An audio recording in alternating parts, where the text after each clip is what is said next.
혹시 오늘 아침 주식 앱을 켰다가 파랗게 질린 계좌를 보고 한숨 쉬지 않으셨나요? 왜 내가 사면 떨어지고 내가 팔면 오르는 걸까요? 도대체 주식으로 수백억을 번 사람들은 우리와 뭐가 다른 걸까요? 그들은 미래를 보는 수정구슬이라도 가진 걸까요? 많은 사람들이 착각합니다. 부자가 되는 특별한 비법, 즉 마법의 지표나 비밀 정보가 있을 거라고요. 하지만 월가의 전설적인 트레이더들을 인터뷰한 책 시장의 마법사들의 저자 잭 슈에거는 단호하게 말합니다. 그런 마법 같은 건 없다고 말이죠. 대신 시장을 지배하는 마법사들은 분명히 존재합니다.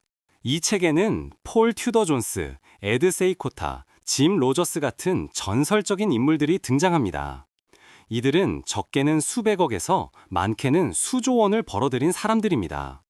놀랍게도 이들의 매매 기법은 전부 다 낫습니다.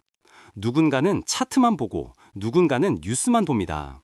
하지만 그들에게는 소름 끼칠 정도로 똑같은 공통점이 있었습니다. 우리는 맞추는 것에 집착합니다. 내일 삼성전자가 오를까?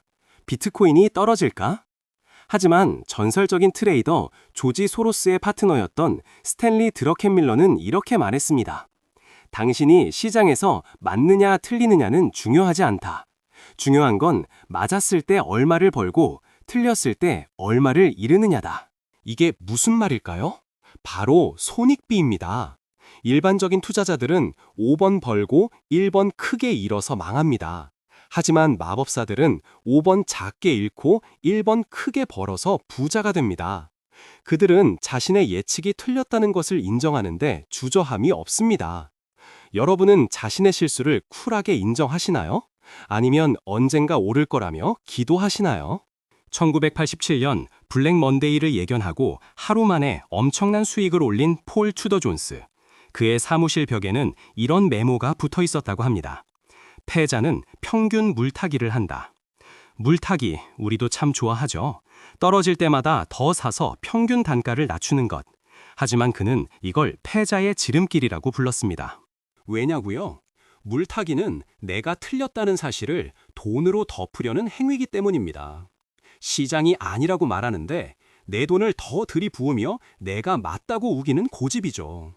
마법사들은 시장과 싸우지 않습니다. 시장이 내려가면 그냥 같이 내려가거나 빨리 도망칩니다.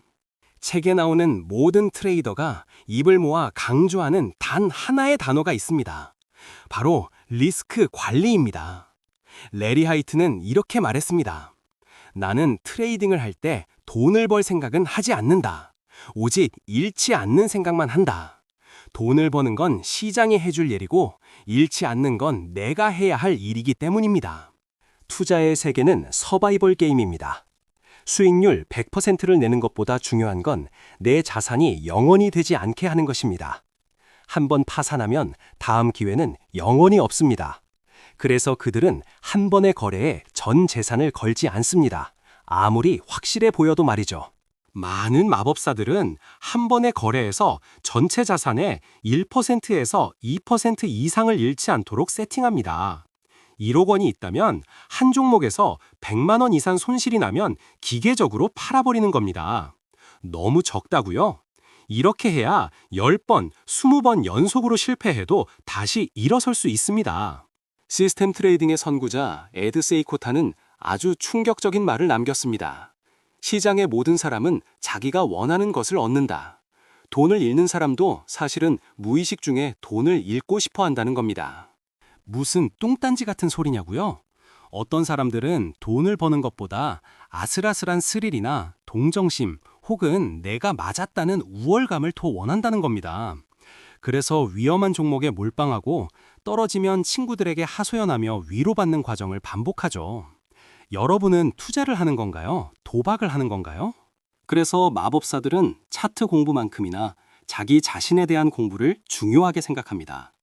내가 참을성이 많은지, 공격적인 성향인지, 불안을 잘 느끼는지, 내 성격에 맞지 않는 매매법을 쓰면 필연적으로 실패합니다.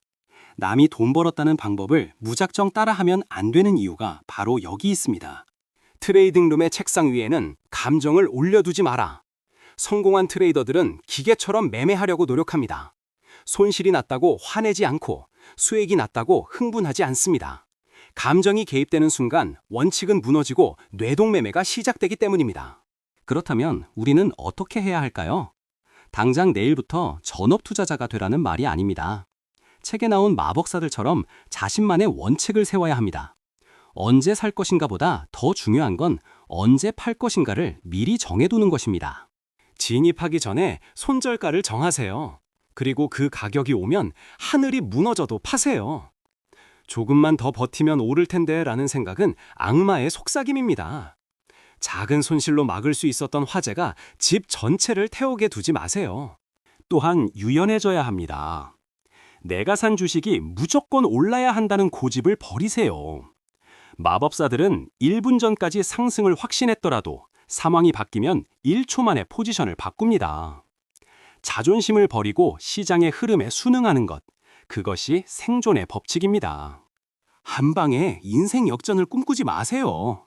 시장의 마법사들은 수십 년간 꾸준히 수익을 낸 사람들입니다.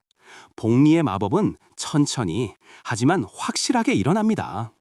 오늘 100% 수익을 내고 내일 50% 잃는 것보다 매일 1%씩 꾸준히 버는 것이 훨씬 더 무섭습니다.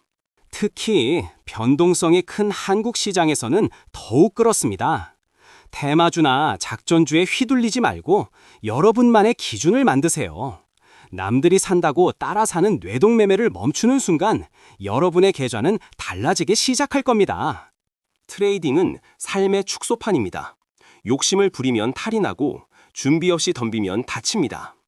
오늘 소개해드린 시장의 마법사들의 지혜는 단순히 주식뿐만 아니라 우리가 자산을 대하는 태도 그 자체를 바꿔줄 것입니다. 혹시 지금 손실 중이라도 좌절하지 마세요. 이 책에 나온 모든 전설들도 한때는 파산을 겪거나 큰 실패를 맛봤습니다. 중요한 건 실패에서 배우고 다시는 같은 실수를 반복하지 않는 것입니다. 실패는 끝이 아니라 마법사가 되기 위한 수업료입니다. 지금 당장 여러분의 투자 노트를 펼치세요. 그리고 적으세요. 나는 잃을 준비가 되어 있는가? 나의 손절 원칙은 무엇인가? 이 질문에 답할 수 없다면 투자를 멈추고 공부부터 다시 시작해야 합니다. 시장은 언제나 그 자리에 있습니다. 조급해하지 말고 원칙을 지키며 천천히 부자가 되세요. 그것이 가장 빠른 길입니다. 오늘 내용이 도움되셨다면 구독과 좋아요 누르시고 여러분만의 투자 원칙을 지금 바로 만들어 보세요. 감사합니다.